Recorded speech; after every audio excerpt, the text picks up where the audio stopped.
అందరికీ నమస్కారం. నా పేరు Archana. Welcome to your thoughts. ఈ స్టోరీని చూసే ముందు ప్లీజ్ లైక్ చేసి సబ్స్క్రైబ్ చేసుకోండి ఫ్రెండ్స్. ఇక స్టోరీలోకి వెళ్తే ఈరోజు కథ మాన్స్టర్ పార్ట్ 61. కావ్య గారు, మీతో కొంచెం మాట్లాడాలండి. ఆఫీస్కి రెడీ అవుతున్న కావ్యని పిలిచి అడుగుతాడు సందీప్. నాతోనా? నాతో ఏం మాట్లాడతారు? అని రెడీ అయ్యి బయటకు వచ్చి ఆమె కోసం వెయిట్ చేస్తున్న సందీప్ని చూసి దగ్గరికి చెప్పండి సందీప్ గారు, ఇఫ్ యూ డోంట్ మైండ్ నాకు శ్రీజ నెంబర్ సెండ్ చేస్తారా? శ్రీజ నెంబర్ మీకెందుకండి? ఎందుకో తనతోనే చెబుతానండి అంటున్న సందీప్ మాటలు తేడాగా అనిపిస్తుంటే, మీరు ఏం ఆలోచిస్తున్నారో నాకు తెలీదు కానీ Sreeja SV group of company CEO Srivatsa గారు ఆల్రెడీ ఎప్పటి నుండో లవ్ చేసుకుంటున్నారు. ఇప్పుడు మీరెళ్ళి వాళ్ళ మధ్యలో గొడవలు పెట్టాలని ట్రై చేయకండి అంటున్న కావ్య మాటలకి, ఇద్దరూ ప్రేమించుకుంటున్నారా? మరి ఆ రోజు అతని నుండి తప్పించుకోవడానికి నన్ను హెల్ప్ ఎందుకు అడిగింది? అన్నాడు ఆశ్చర్యంగా. మొన్న మీ ఇంటికి కూడా ఇద్దరూ కలిసొచ్చారు. నాకేం అర్థం కాలేదు. ఇప్పుడు తన బయోడేటా మొత్తం చెబితే గాని వదిలిపెట్టరా? అది కాదు కావ్య గారు. తనని ఈ ఇంట్లోకి వచ్చినప్పటి నుండి లవ్ చేస్తున్నాను. ఇప్పుడు వేరే వాళ్ళతో లవ్‌లో ఉందని తెలిసి వదిలేస్తాను అనుకుంటున్నారా? మనసుకి ప్రేమించడం మాత్రమే తెలుసు. వదిలేయడం తెలీదండి. తన గురించి ఏం తెలియనప్పుడు ప్రేమించాను. ఇప్పుడు తెలిసిన తర్వాత వదిలేయలేను. అసలు మీరు ఏమనుకుంటున్నారు? మీకేమైనా పిచ్చా? వాళ్ళు చిన్నప్పటి నుండి లవర్స్.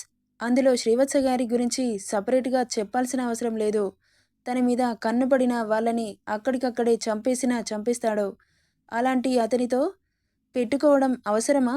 బుద్ధిగా తనని మర్చిపోయి మీ పని మీరు చూసుకోండి సందీప్ గారు. నో కావ్య. తనని అంత ఈజీగా మర్చిపోవడం నా వల్ల కాదు.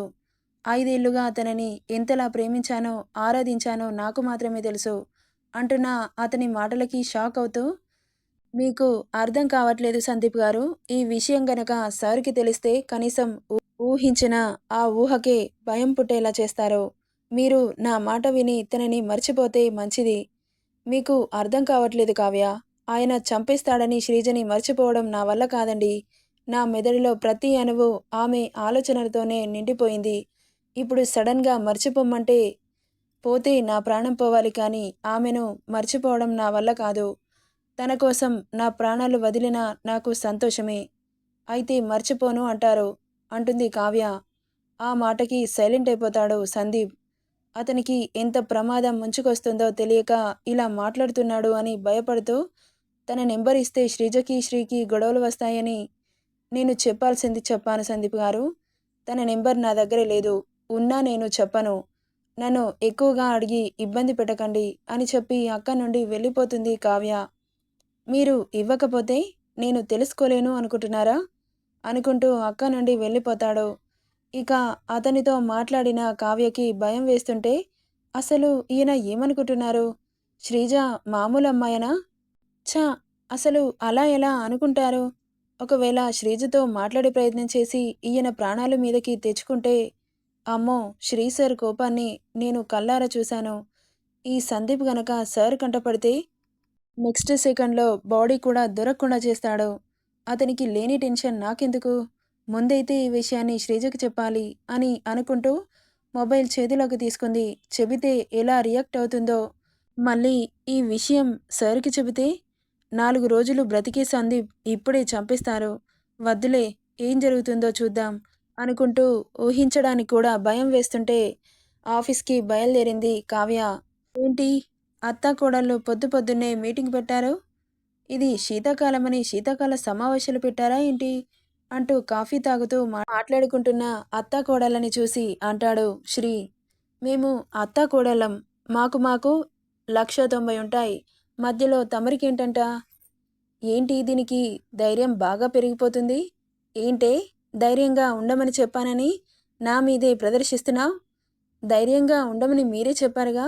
ఎవరి మీద ప్రదర్శిస్తే ఏంటి?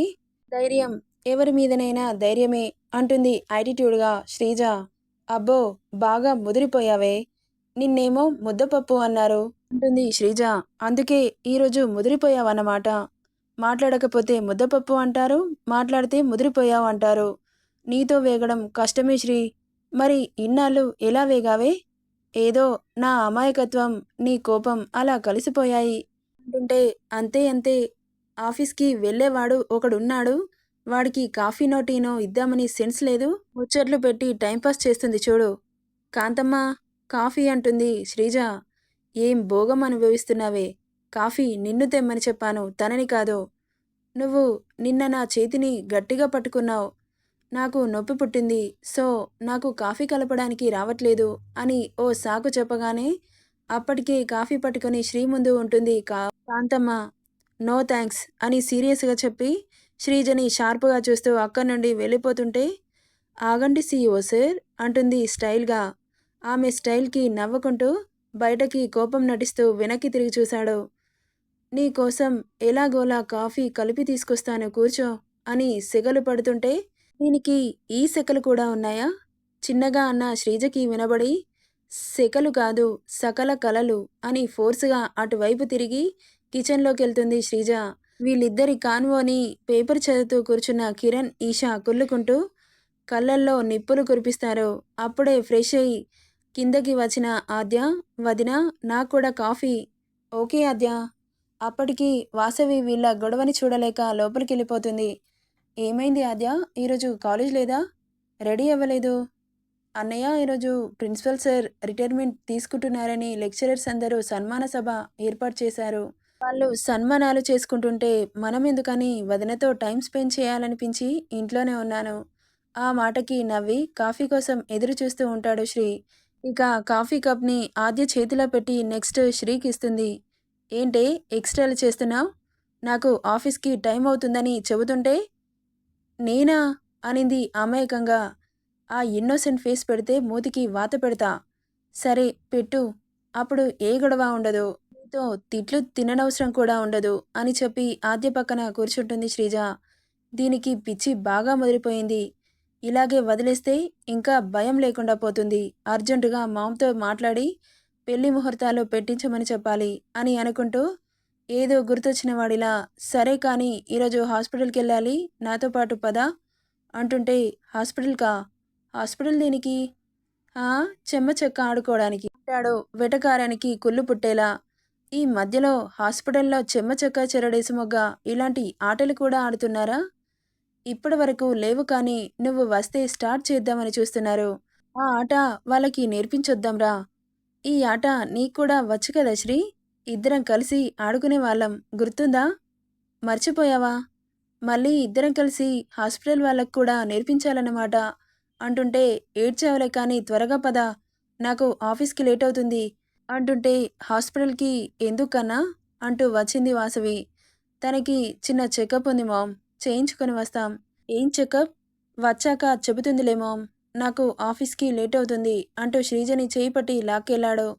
అత్తయ్య, నేను హాస్పిటల్కి వెళ్ళొచ్చాక తీరిగ్గా మాట్లాడుకుందాం అంటూ చెబుతుంటే, ఇద్దరు ఒకే దగ్గర ఉంటారు, అంతలా ఏం ముచ్చట్లుంటాయే? మొన్న విజయవాడలో వరదలొచ్చినట్లు వరదల మాటలు మాట్లాడుకుంటూనే ఉంటారు అంటున్న అతని మాటలకి నవ్వుకుంటూ కారెక్కుతుంది శ్రీజ. ఆమెకి సీటు బెల్ట్ పెట్టి తను పెట్టుకొని కార్ స్టార్ట్ చేస్తాడు. కార్ ఎక్కడం కాదే, సీటు బెల్ట్ కూడా పెట్టుకోవడం నేర్చుకోవాలి. పెట్టడానికి నువ్వు ఉన్నావు కదా శ్రీ, నాకెందుకు శ్రమ? ఏడ్చావులే, ఈ మాటలకేం తక్కువ లేదు. నేను ఒక్క మాట అంటే 10 మాటలు వదులుతున్నావు. నిన్నటి నుండి నీకేమైందే?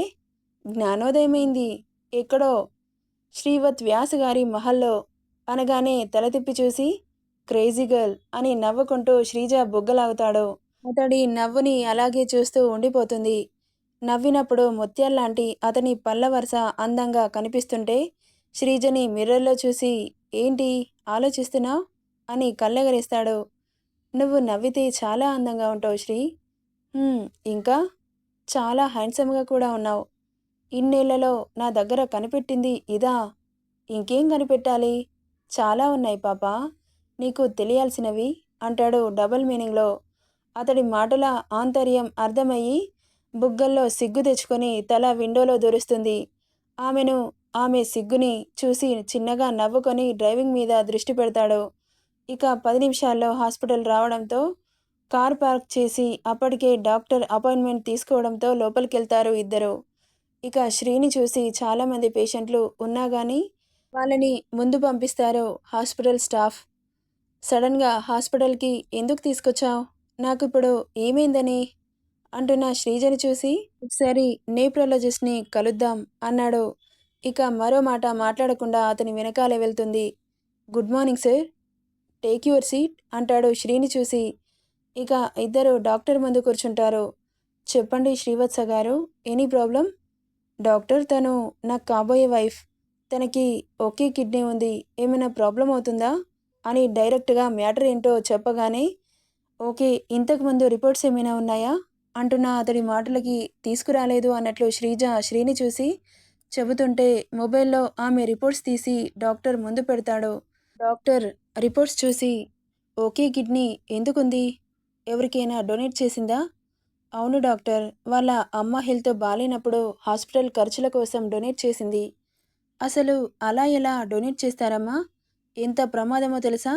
ఒక కిడ్నీతో ఎక్కువ రోజులు ఉండడం చాలా కష్టం అని సీరియస్‌గా చెప్పి, సరే ఒకసారి తనని చెక్ చేయాలి అంటూ చెప్పగానే, సరే అంటూ లోపలికెళ్తుంది శ్రీజ.